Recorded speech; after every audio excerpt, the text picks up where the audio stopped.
नमस्कार, मैं हूं आपके साथ आकांक्षा सिंह और आप देख रहे हैं इंडिया 24x7 लाइव टीवी। आज की वीडियो में हम बात करेंगे 2027 में होने वाले उत्तर प्रदेश के विधानसभा चुनाव के बारे में, जिसमें सपा की क्या कुछ रणनीति होंगी, क्या कुछ भूमिकाएं होंगी और साथ ही बसपा के खोए हुए जनाधार के बारे में भी जानेंगे। आपको बता दें कि बसपा प्रमुख मायावती 9 साल बाद एक बार फिर अपने पुराने अंदाज में दिखाई पड़ सकती हैं। ऐसी खबरें लगातार सामने आ रही हैं। अब आप सबको याद होगा कि हाल ही में आकाश आनंद की बीएसपी में चीफ नेशनल कोऑर्डिनेटर पद पर वापसी हुई है, लेकिन अब आप सोच रहे होंगे कि आखिर आकाश आनंद के लिए ये कौन सी बड़ी बात है, क्योंकि इससे पहले भी वो मुख्य नेशनल कोऑर्डिनेटर के पद पर रह चुके हैं। हालांकि कई बार आकाश आनंद को इस पद से हटाया गया है और फिर बुला भी लिया गया है। कई बार पार्टी से उन्हें निष्कासित किया गया है, इसलिए बिल्कुल आकाश के लिए नई बात नहीं है, ये पद भी नया नहीं है। लेकिन अगर उनका पिछला 1 साल देखा जाए तो आकाश के लिए काफी संघर्ष भरा रहा है और इस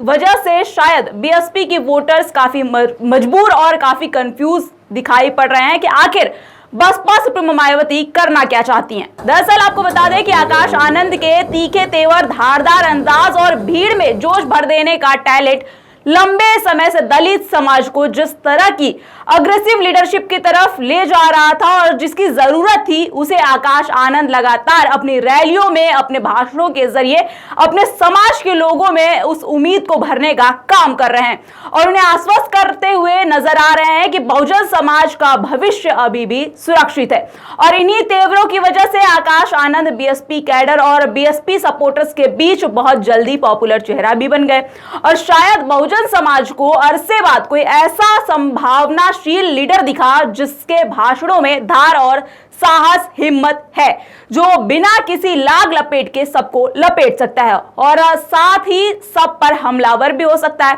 चाहे फिर वो देश के प्रधानमंत्री हो या फिर उत्तर प्रदेश के मुख्यमंत्री योगी आदित्यनाथ। आपको बता दें कि एक समय में बहुजन समाज पार्टी के नेताओं के ऐसे तेवर और भाषण सुनने को मिला करते थे और वो काफी मददगार भी देखने को मिलते थे। फिर बात की जाए कांशीराम की या फिर बात की जाए बसपा सुप्रीमो मायावती की,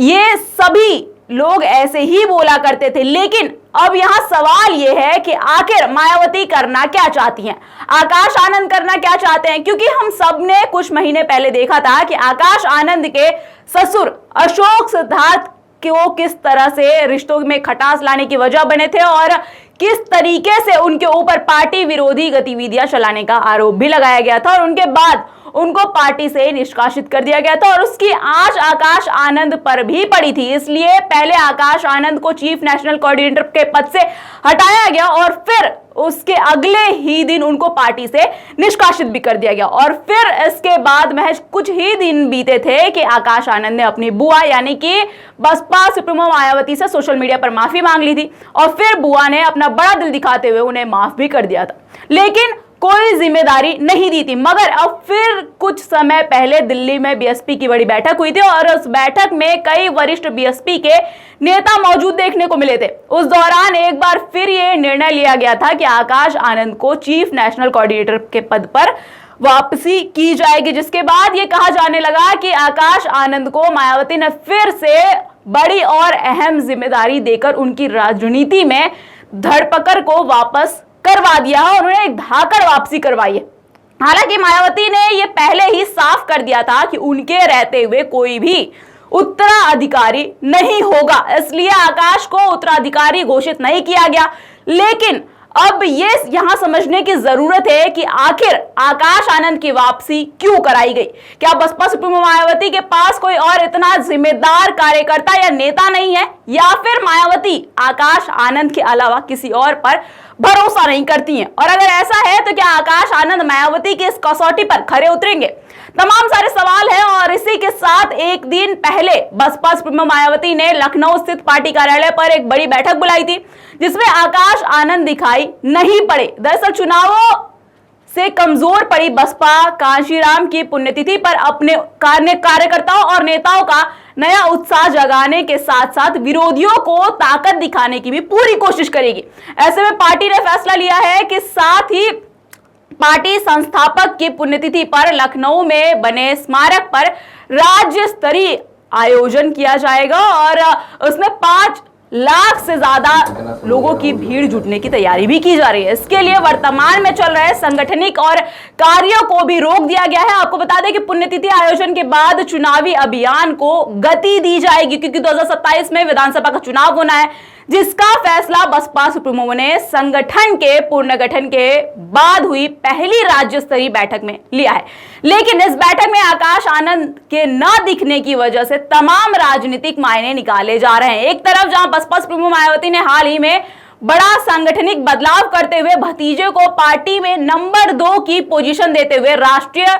कोऑर्डिनेटर के ऊपर यानी कि राष्ट्रीय संयोजक बनाया, तो वहीं उनके पिता और मायावती के भाई आनंद कुमार भी पहले से ही पार्टी के उपाध्यक्ष हैं। और आकाश का कद बढ़ने के बाद ही उनके ससुर की वापसी के भी कयास लगाए जा रहे थे। और अब अशोक सिद्धार्थ के द्वारा शनिवार को माफी मांगने के बाद मायावती ने एक्स पर उनकी वापसी की घोषणा की है। बसपा सुप्रीमो ने लिखा कि बहुजन समाज पार्टी बीएसपी के कई जिम्मेदार पदों पर लंबे वर्षों तक कार्यरत रहे एवं पार्टी के पूर्व राज्यसभा सांसद श्री अशोक सिद्धार्थ, जिन्हें पार्टी विरोधी गतिविधियों के लिए कुछ माह पहले पार्टी से निष्कासित कर दिया गया था, उन्होंने सोशल मीडिया एक्स पूर्व में ट्विटर पर आज अपने लंबे पोस्ट के जरिए सार्वजनिक तौर पर अपनी गलती की माफी मांगी है तथा आगे पार्टी और बीएसपी मूवमेंट के प्रति पूरी तरीके से वफादार रहकर बाबा साहेब डॉक्टर भीमराव अंबेडकर के आत्मसम्मान एवं स्वाभिमान के मूवमेंट को आगे बढ़ाने की पूरे जी जान से लग जाने का आश्वासन बहुजन समाज पार्टी व बीएसपी के नेतृत्व को दिया है। हालांकि उन्हें अपनी गलती का एहसास बहुत पहले हो चुका था और वे इसका लगातार पश्चाताप विभिन्न स्तर पर कर रहे थे, किंतु आज उन्होंने सार्वजनिक तौर पर अपना पछतावा जाहिर किया है। इसको ध्यान में रखते हुए पार्टी व मूवमेंट के हित में उन्होंने पार्टी द्वारा एक मौका दिया जाना उचित समझा गया है और इसलिए बीएसपी से उनके निष्कासन का फैसला आज तत्काल प्रभाव से रद्द किया जाता है, अर्थात इनको पार्टी में वापस लिया गया है। उम्मीद है कि पार्टी के अन्य सभी छोटे बड़े कार्यकर्ताओं की तरह वे भी पूरे तन मन धन से पार्टी व मूवमेंट के आगे बढ़ाने का काम करेंगे और अपने भरपूर योगदान जरूर देंगे ताकि बीएसपी के नेतृत्व में बाबा साहेब डॉक्टर भीमराव अंबेडकर का कारवां आगे बढ़ता हुआ बहुजन समाज को शोषित वर्ग से ऊपर उठाकर यहां प्रदेश एवं देश का शासक वर्ग बना सके। दरअसल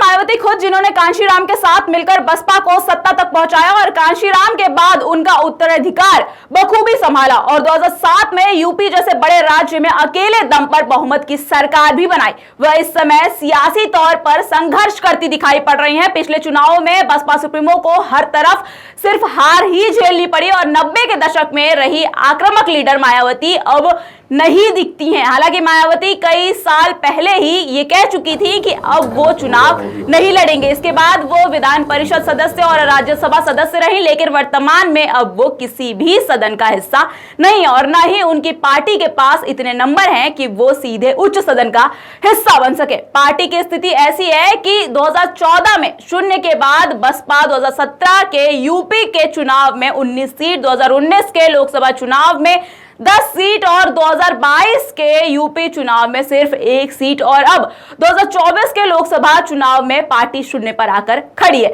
बता दें कि बसपा संगठन के लिहाज से भले ही राष्ट्रीय स्तर की पार्टी हो, लेकिन उसका सबसे बड़ा जो गढ़ है वो उत्तर प्रदेश में टूट चुका है। पहले भाजपा ने उसे गैर जाटो वोट बैंक में सेंध लगाई और अब अखिलेश यादव की समाजवादी पार्टी भी मायावती के कई करीबी नेताओं को तोड़कर दलित वोट बैंक पर निशाना साध रही है। तो मन में सवाल ये उठना लाजमी है कि क्या बसपा का खोया हुआ पहचान आकाश आनंद वापस दिला पाएंगे? मायावती का जनाधार क्या होगा? और क्योंकि जिस तरह से मायावती का जनाधार छूटा है वो कहीं ना कहीं बड़ा संघर्षों भरा रहा है और बीएसपी के लिए, क्योंकि सबने देखा था कि जब मायावती ने 2019 के चुनाव में मायावती ने समाजवादी पार्टी के साथ मिलकर चुनाव लड़ा था, तब किस तरह से 10 सीटें मिली थी। यानी कि देखा जाए तो उत्तर प्रदेश में बीजेपी के बाद सबसे ज्यादा सीट जिसमें समाजवादी पार्टी को 5 सीटें मिली थी और जिस समाजवादी पार्टी ने 19 के बाद 24 में आकर 37 सीटों पर आकर जीत हासिल की है, लेकिन जब मायावती के साथ 2019 में थी तो सिर्फ 5 सीटें ही हासिल की थी। वहीं अगर बात की जाए 2022 के विधानसभा चुनाव की तो सभी सीटों पर मायावती ने प्रत्याशी उतारे थे और जीत सिर्फ एक प्रत्याशी यानी कि रसड़ा से उमाशंकर सिंह की हुई थी। और फिर आया 2024 का लोकसभा चुनाव, जिसमें मायावती ने फिर 80 सीटों पर प्रत्याशी उतारे और रिजल्ट आया 0 बटा सन्नाटा, क्योंकि कई जगहों पर बीएसपी का खाता नहीं खुल पाया और कई जगहों पर यह भी देखने को मिला कि जैसे कि आकाश आनंद जब सीतापुर में बीजेपी के खिलाफ बोल रहे थे तो उनको नेशनल कोऑर्डिनेटर पद से हटाया गया, उनको अपरिपक्व घोषित किया गया, जिसमें शायद जो दलित वोट बैंक था उसने ये समझा कि बीजेपी के लिए ये चुनाव लड़ा जा रहा है, क्योंकि बीजेपी के खिलाफ बोलने वालों को पद से हटा दिया जाता था। लेकिन अगर देखा जाए 2027 के चुनाव के लिए तो ऐसा समझा जा रहा है कि तगड़ा घमासान होने वाला है, क्योंकि अब ऐसा लग रहा है कि आकाश आनंद को उनके पद से नहीं हटाया जाएगा और न ही पार्टी से निष्कासित किया जाएगा, क्योंकि अगर आकाश को अब निष्कासित कर दिया गया तो एक बड़ा मैसेज जाएगा बसपा के वोटर्स के पास, क्योंकि सभी पार्टियां 2027 के चुनाव की तैयारियों में जुट चुकी हैं। वार पलटवार का सिलसिला लगातार जारी है, फिर बात की जाए जुबानी जंग की या फिर पोस्टर वॉर या सोशल मीडिया के जरिए, और सभी पार्टियों की नजर अब दलित वोट बैंक पर है। ऐसे में देखने वाली बात यह होगी कि क्या बसपा अपनी जगह एक बार फिर बना पाती है, क्या उत्तर प्रदेश की जनता के दिल में आकाश आनंद बसपा को फिर से उनकी पुरानी पहचान दिला पाएंगे। खैर ये तो सब देखने वाली बात होगी, लेकिन इस खबर से जुड़ी आगे की अपडेट हम आप तक पहुंचाते रहेंगे। तब तक के लिए बने रहिए इंडिया 24/7 लाइव टीवी के साथ।